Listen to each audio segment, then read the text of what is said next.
Hey y'all, what's going on? What's going on?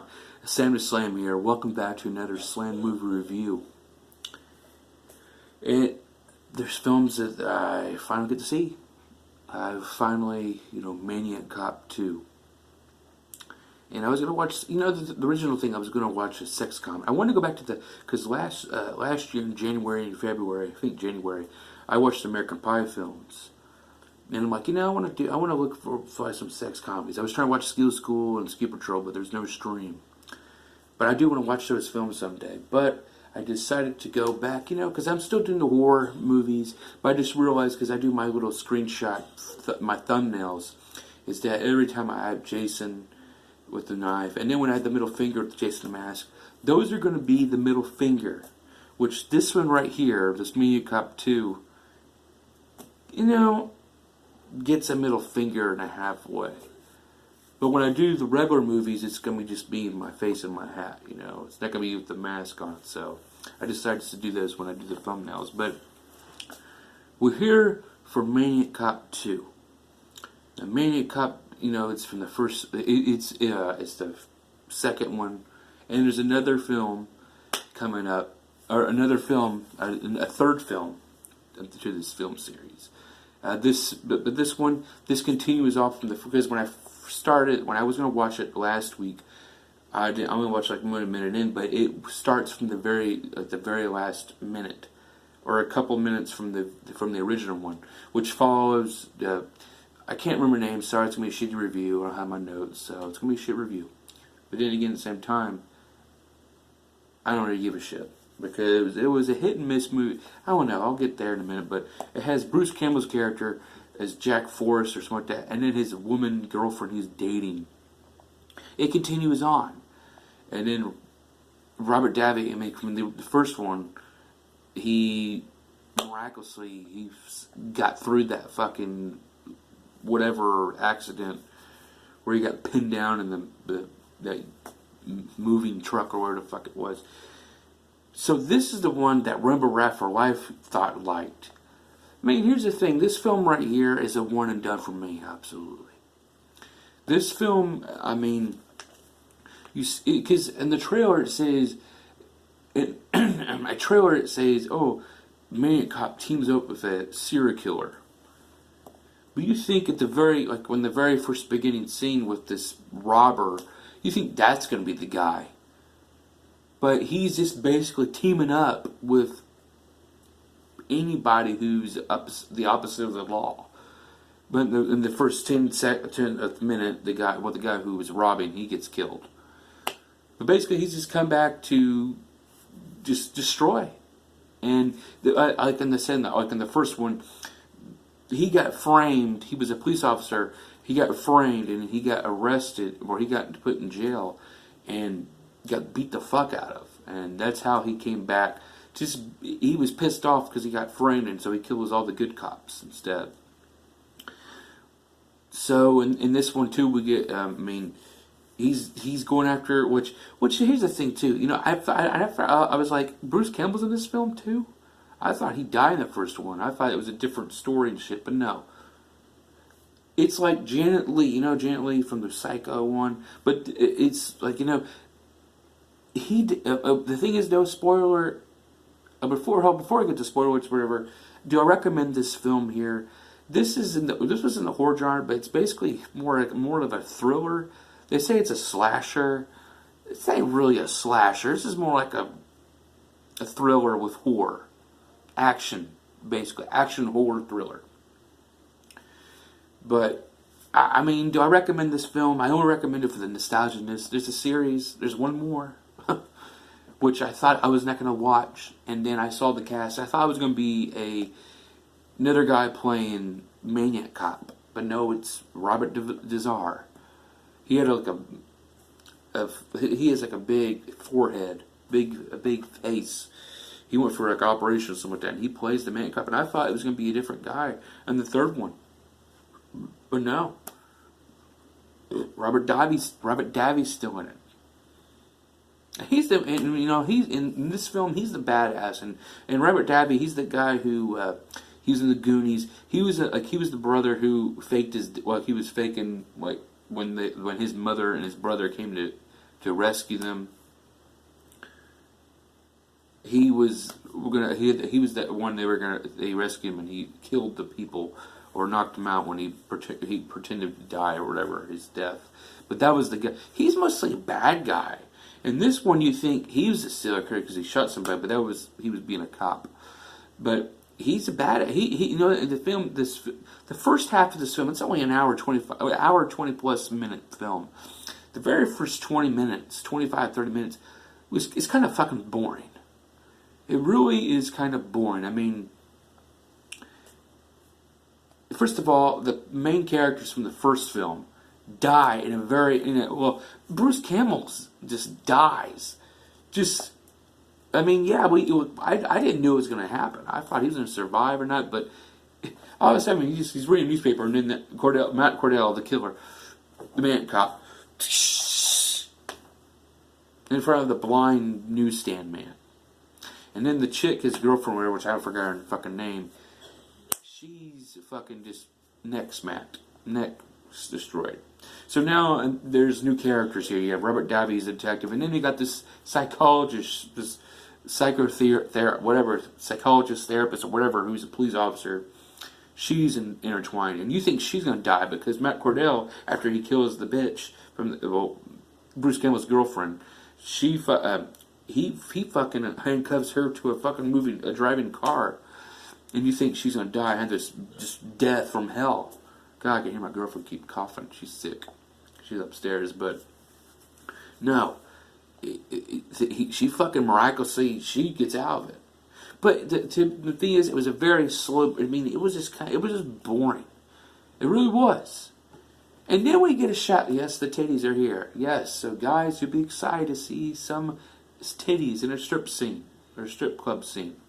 But then it kind of gets, it's just kind of lame, but we cut to a strip club with this guy who has some Cactus Jack-esque, like Mick Foley, just the way he looks, but a Cactus Jack-esque Charles Manson kind of killer, kind of God personality. And I'm like, oh, okay. This is out of fucking random. Then now we go and we see this guy at the strip club. He points up to a chick, and fucking he's also watching the news, like what he knows what's going on. Oh, there's a killer out there, but he fucking like points at this chick, and she comes out topless titties, and he gives her like a $20 bill to see some titties, and basically follows her and tries to kill her. And yeah, and then out of nowhere, here comes Matt Cordell, who just fucking just beats the fuck. I'm trying to remember the fucking thing. He just breaks him in the window and shit, and he takes him with him, like just to co-align with him. And the way that, because you don't hear the serial killer talk until he stalks the stripper, and hey, he's talking real crazy. And I've seen Charles Manson interviews before, and I'm like, this is a pretty cool thing. I like when they showed him, but the thing is though, it was executed poorly. Sorry to say, it was executed poorly.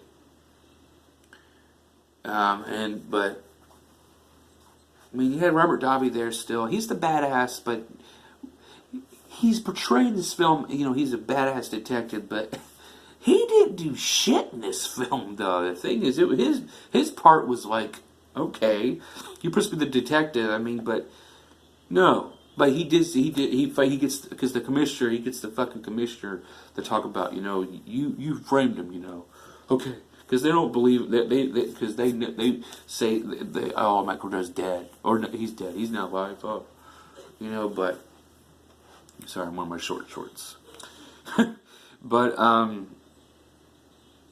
trying to remember this shit. I hear Miley Cyrus upstairs. But it was cool. I mean, but then when they're hanging out, he talks about Cordell. That was his name. And he looks like a mangled up fucking pumpkin carver. But the guy's name's Steve, the Charles Manson guy, Steve. And he's like, oh, these girls, I killed them. It felt like it was like a version of the Manson girls, but he never killed the Manson girls. It was his little team. But then you see, he says, well, how'd you get that face, you know? And then it goes to the very, and the things, it has this weird ass like Clint Eastwood Western,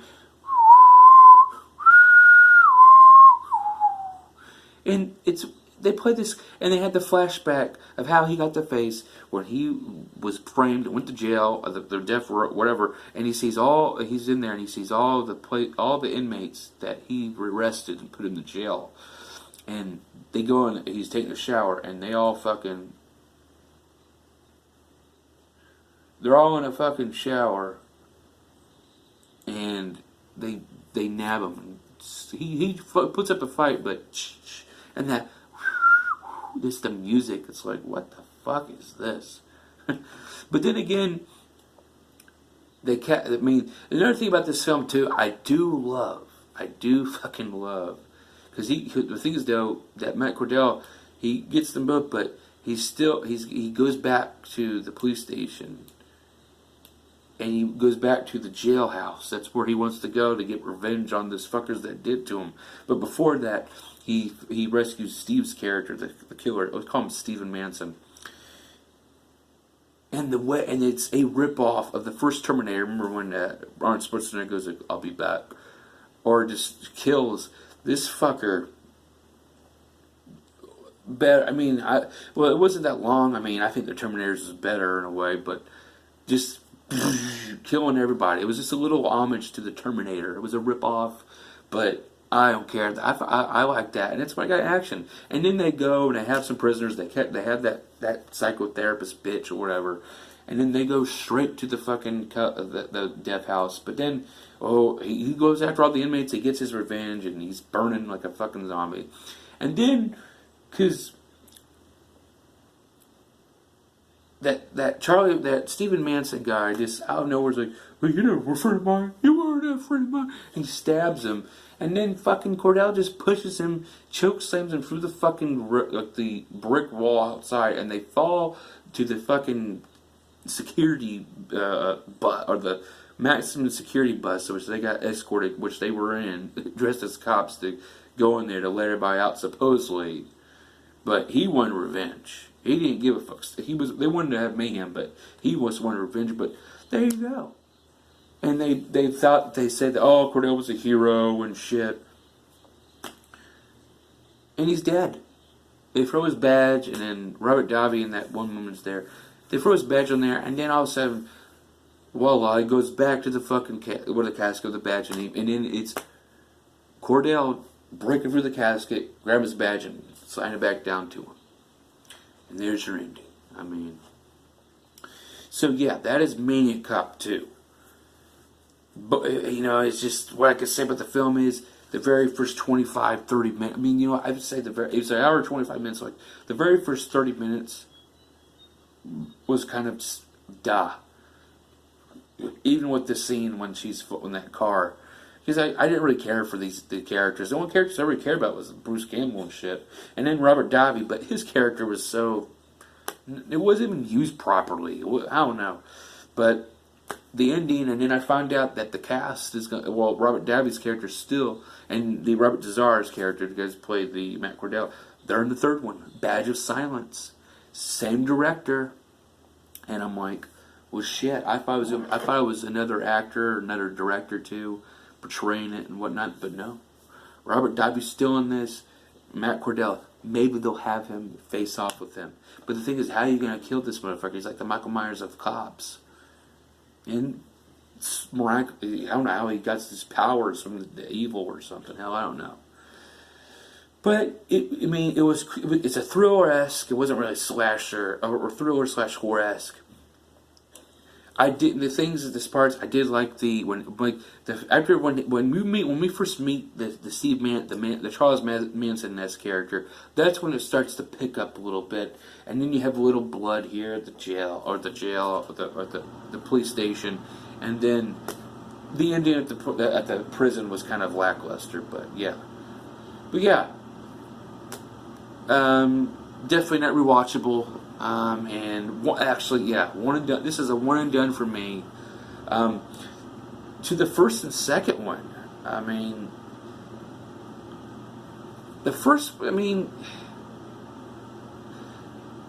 I mean, their films are they're just one and done for me. I really just like the series is not really like the first one. I wasn't really. The Maniac Cop, you know, just him as just this character alone. Yeah, I don't care. Matt Cordell, I don't give a fuck. But I am watching these films. But I mean, this right here. I mean,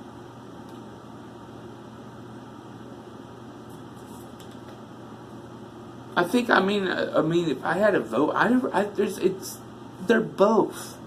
They're both. The first one and the second one is just both. The second one, a little bit better than the first one, I would have to say. Because just because of the character, Robert Davi and stuff, but it was a little bit better, but not by much. And the third one, I don't know. I'm just not really a fan of the series. It's okay. It's just, oh, he's back. They get more revenge, I guess. So, yeah. So be on the lookout for that. I don't know when I'm going to watch the third one. I will probably watch the trailer after this, but I have no idea. The movies I get, right now, I still got to do Wrong Turn, Last Resort, which I was supposed to do a couple of days ago, but I never did. And I'm going to rewatch that from the beginning, because I watched like 30 minutes of it, and then I got it fucked up on me and shit. So I got that film. I got this movie to do. I still got the Jason movies. I still got the Freddy Krueger series still.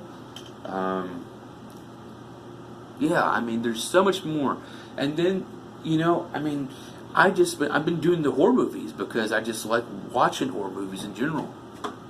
But I mean, I do want to try to go back. I mean, I want to go back to the comedy movie route. I wanted to do some sex comedies. Porky's. You know, maybe I might just go back to Porky's and watch that. And I hope I can find some streams for Porky's the Next Day and Porky's Revenge, because that's a series that I have to do. And I'm surprised I still never reviewed those flicks yet, or just talk about them. So that's what's going to happen. I don't know. I mean, I'm still doing the horror movie routine right now. I kind of want to get these Jason movies out of the way, these Freddy Krueger movies out of the way, and this Maniac Cop. I might be doing this, and then the Wrong Turn. So I don't know, because I got Dream Warriors for 9 Elm Street. I got New Beginning, Jason, which I haven't seen fully. I've seen Dream Warriors before, but I'm going to check for sure. I mean, the next movie. I mean, because tomorrow I don't get my son, so I got this week. I get my son next Friday, so I got to Monday, Tuesday, Wednesday, Thursday. I got 4 days to get his moves down. My girlfriend, she starts her new job on Wednesdays, so might be able to get a chance to watch a movie in the mornings. But then again, I don't know. I gotta figure the fuck out. But yeah, so I don't know. I don't know what movies are gonna happen to be, but I'm gonna be checking out some more movies, and I love it. I don't know. I'm still on this horror train. I mean, I don't care. I mean, that's all I've been watching lately, and I like it. And but yeah, I do definitely want to go back to I might watch some of if I can find the American Pie Presents, like the Band Camp and the Naked Mile and all this other bullshit, because I wanted to check those out because I haven't reviewed those. So yeah, but I'm gonna get the fuck out of here. Talk so much. I only recommend the Maniac Cop 2 for the nostalgia-ness for the movie series, but it's a one and done for me. Like I said, the second one is the best one right now, but not by much, because this series I'm not really into. I'm not really interested as much. I mean, but whatever. That's my partake. If you like it, to each their own. I'm not gonna diss on your shit. I mean, this is just me. So, but I'm STS, and we'll see you again for the next Slammed review. Peace.